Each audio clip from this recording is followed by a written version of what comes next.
නිවන් දැකීමට තියෙන ලොකුම බාධාව ලෝභ, ද්වේෂ, මෝහ. ලෝභ, ද්වේෂ, මෝහ මුල් කරගෙන තමයි දස අකුසලෙම තියෙන්නේ. දස හංගේහි සමන්නාගතෝ අරහතු උච්චති කියලා දස අකුසලේ සාහුලින් ඉවත්ච්ච කෙනා. දස කුසලේ පිළිදව කෙනා. අරහතින් වහන්සේ කියලා ප්‍රකාශ කරනවා කියලා කියනවා. දැන් මෙහෙම දෙයක් හිතලා බලන්න මේක. අපි ළඟ වාදනයක් තියෙනවා. අපි ඒ වාදනෙට දාගෙන දිනවා මොනවද නරක જાති ගල් කැට, වැලි කැට, ගොම්බෙටි අරගෙන ඔගේ දේවල් දාගෙන ඉන්නවා. දැන් අපි දැනගන්නවා කවදාහරි මේවා හරියක් නැති දේවල් මගේ වාදනේ තියෙන්නේ. ඒකෙන් නෑ වැඩ පිට වගේ. මොකද්ද?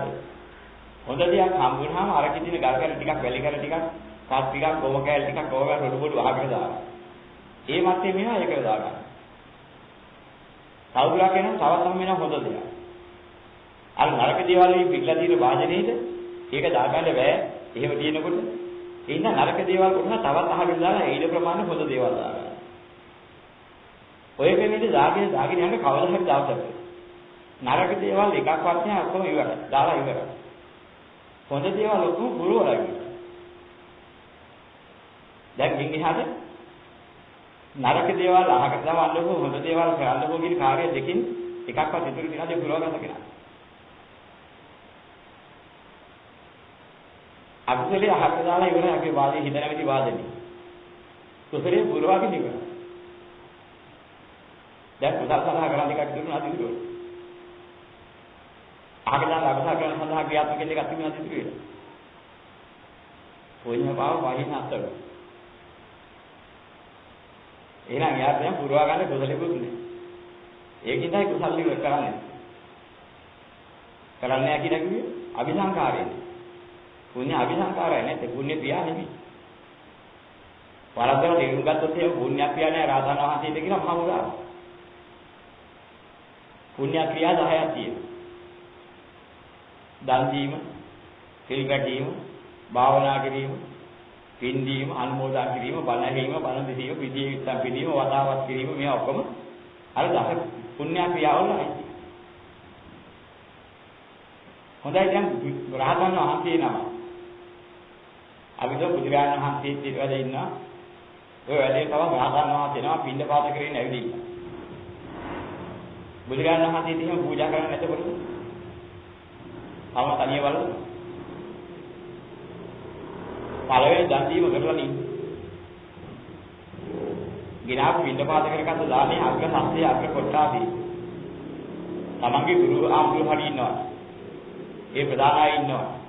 ඒ ඇයි ඉස්සෙල්ලා පූජා කරලා තමයි වර්ධන්නේ නියමයේ ඕකයි. ඕක අරිහතුන් වහන්සේලාත් කරලා තියෙනවා කරනවා. එන දානයක් කරලා නැහැ නේ උන්වහන්සේ. පියාවගේ තියෙනවා. සීලේ ශික්ෂණය වෙලා ඉවරයි තව ශික්ෂණය වෙන්න දෙයක් නෑ. ශික්ෂණය වෙලා ඉවර නිසා අන්තිම පිළිෙන දෙයක් නෑ. නමුත් සීලේට අවශ්‍ය කරන යම් කිසි හතරක් ඇද්ද? යන්නේන ගවර වින සියල්ලම ශික්ෂණේ යුක්තයි.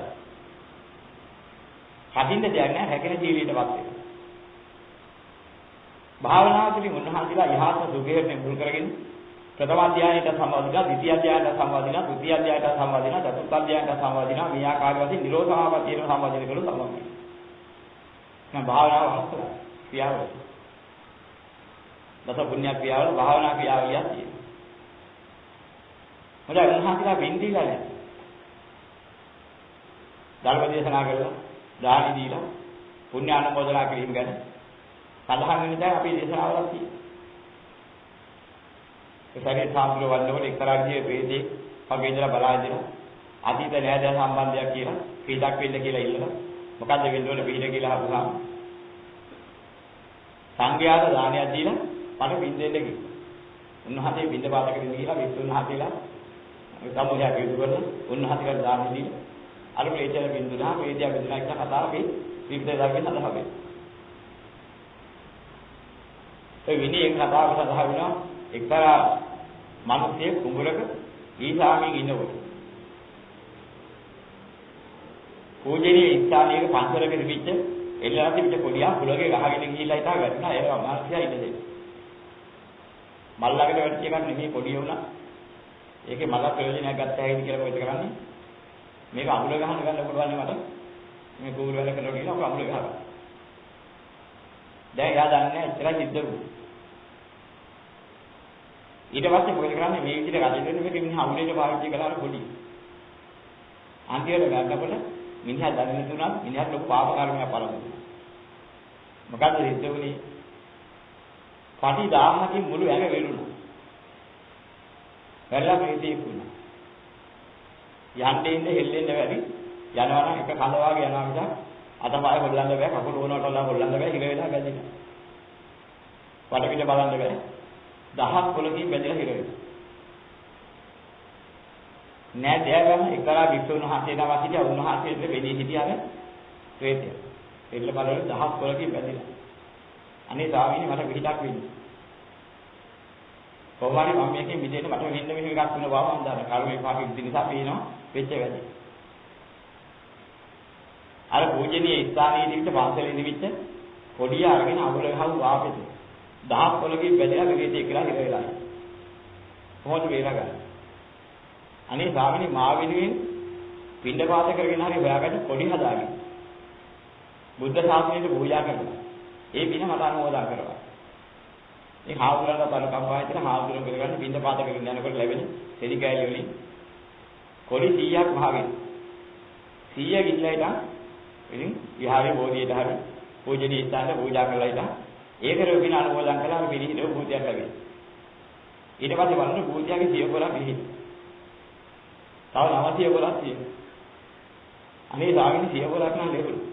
ඔබ වහන්සේ මට කොහොමද පිළිහිද වෙන්න කිව්වේ ආයි තුන්හතේ ආයි පින්ඩපාත කරගෙන ගිහින් ආයෙත් පොඩි 100ක් හම්බුනාට පස්සේ මොකද කරන්නේ 100ක් කරන් පූජා කරපුවාම තව 111ක් ලැබුණා. ඔව් උනාදී 10ක් පොඩි පූජා කරපුවාම අර අමුන් සෑහන්නේ රේට යවිලා ගේ කියලා වැදින් 1000ක කියලා ඉතින් ඉදා තුනා කියලා අහනවා. දැන් ඊතර උන්වහන්සේලා පින් දීලා නැත්නම් අනුමෝදන් කරලා නැහැ. ඒකත් කරලා තියෙනවා. දල පුණ්‍යක් ක්‍රියා කරලා නැත්නම් ඒක. බණ අහලා නැත්නම් ඕකම තියෙන නිමිටකේ බණ අහලා රහතන් වහන්සේලා මෙපිටලා වල කියනවා බණ අහනවා. එක රහතන් වහන්සේනවා බණ කියනවා අනිත් රහතන් වහන්සේ බණ අහනවා. බොහෝ කීතාවෙන් මේ කරගෙන ගිහින් තියෙනවා. ලෝකලා බුදුරජාණන් වහන්සේම දේශනා කරපු බණ ශ්‍රාවකයන් වහන්සේ නම ධර්මාසනේ ඉඳලා දේශනා කරන උන්වහන්සේ ධර්ම කරුත්තේ. ඒ ධර්මශාලාවේ පිටිපස්සේ අඩුවේ ඉඳගෙන කෑ එළිය වෙනකන් හිටගෙන වනහර ධර්ම දේශනාව සම්පූර්ණ සාධුකා ගන්නවා කියලා කියනවා. එහෙනම් බුදුරජාණන් වහන්සේ බණ අහලා තියෙනවා. බණ දෙහෙලා තියෙනවා. තත පුණ්‍යක් කියන්නේ නෙමෙයි. විදිය බුදුරජාණන් වහන්සේ දේශ වශයෙන් වර්ණනා කරනවා. වික්ෂුන් වහන්සේලාට ගිලන් උපස්ථානය කරන්න සිද්ධ වුණොත් එහෙම මගහරින්න එපා. යමෙක් මේ ගිලන් වෙච්ච වික්ෂුර උපස්ථාන කරනවා මන උපස්ථාන කරන එකේ හා සමානයි කියලා. ඒක වර්ණනා කරනවා. වතාවක් කිරීම පාරිබ කරලා නැහැ. එතකොට පිනේ ගුණ වර්ණනා කිරීම. නිවන් මාගේ ගුණේ වර්ණනා කිරීම කරලා නැහැ. මේ දස කුසලයේම කරලා තියෙනවා. ඒ වගේ දස පුණ්‍යක් ක්‍රියාව කරලා තියෙනවා. එහෙනම් දැන් කියන්නේ සිම්පල් දෙකම ඔක්කොම අත්හැරියා මේ මෞද්‍ය මේ රාතන වහන්සේගේ. දැන් කොතෝරාගේ. රාතන වහන්සේ පුඤ්ඤාභි සංකාර අත්හැරියා අපුඤ්ඤාභි සංකාර අත්හැරියා ආනිඤ්ඤාභි සංකාර අත්හැරියා අபிසංකාර. කාර සංකාර අபிසංකාර මේ තුනක්. දැන් විග්‍රහ කරලා ඉතින්යි තෝරා ගන්න බෑ. කාය කියන්නේ හිතෙන් කයෙන් වචනයෙන් කරන ක්‍රියාවලිය. ඒක ක්‍රියා සීමා වුණා ඉවරයි. ඒ මැත්තේම දේවල්. ඒක පිනක දාන්නවත්, පවට දාන්නවත් බැරි. දැන් අපි වත් ගන්න. පින්ද බව. අපි මෙහි මොන හොදද? ඒක පින්ද බව. අපිට වැටි කියන්නේ අපි වැටිකිලි කියා. කය ක්‍රියාත්මක කරලා ඒක ඔක්කොම කරනවා. ඉතින් වැටිකිලි ගියේ මුද්‍රා කරපේක පින්ද බව. වැටෙනවාද ඒක? මෙන්න මේවා තමයි කාර්ය කියන්නේ. කාර්ය කරනවා. ඒක පින්වලවත් පගොල්ලවත් දාලා දුන එකක් නෙමෙයි. අපි එදිනදා ජීවිතේදී කරන්නා වූ කටයුතු. ඉතින් මෙන්න මේ මතවල කියනවා කාර්ය කියලා. කළ යුතු දෙයක් නිසා කෙනෙකුට කරලා දිය යුතු උදව්වක් නිසා මම කරලා දෙනවා. හැබැයි මට මේ හේතු කොටගෙන බලාපොරොත්තු වෙන හරයක් නෑ මේ ලෝකේ අමුතු දෙයක්. ඒ යහපතක් නිසා මම යහපත් දේ කරලා දෙනවා. රහතන් වහන්සේ හොඳ දේ කරලා දෙනවා. ඒක පිළිබඳව බලාගෙන නැහැ. ඒක උපාදානය කරනවා. හොඳ නිසා කළා. නමුත් ඒක උපාදානයක් නෙවෙයි. සමාජී කරදී යුතුයකම. දාන කම්පාවේ කරදී යුක්තා. ඒ නිසා උන්වහන්සේලා තෝම දේවල් කරනවා. නමුත් ඒ අපිට පින් වැඩ වුණා. අபிසංකාර වෙලා නේ. ඒ කටයුතු කිරීමට උන්වහන්සේ දාන කම්පාව මුල්කරගෙන ඉතිපත්. දාන කම්පාව දීදී කරලා දුන්නා නිසා ඒ දේ පිළින් මතු බැදමක් උන්වහන්සේට නැහැ. මතු උපාදාන කරු කිසිම දෙයක් නැති නිසා. උන්වහන්සේට මතු සම්බන්ධ වෙලා අධ්‍යාපක ඵල විභාග වෙදින්න හේතු වෙන්නේ නැහැ. ඒ කරපු පුණ්‍ය ක්‍රියාව. ඒක නිසා අபிසංකාර බවටපත් උනේ නැහැ. අන්න අපුඤ්ඤාති සංකාර කොහොමත් නැහැ. මොකද රාග දේශ මොහ ඉවර දෙනවා. ඒ හේතුවෙන් හටගන්නා වූ කෙලෙසින් හටගන්න ලෝභ දේශ මොහෙන් හටගන්න කිසිවක් උන්වහන්සේට නැහැ. අපුඤ්ඤාති සංකාරات නැහැ.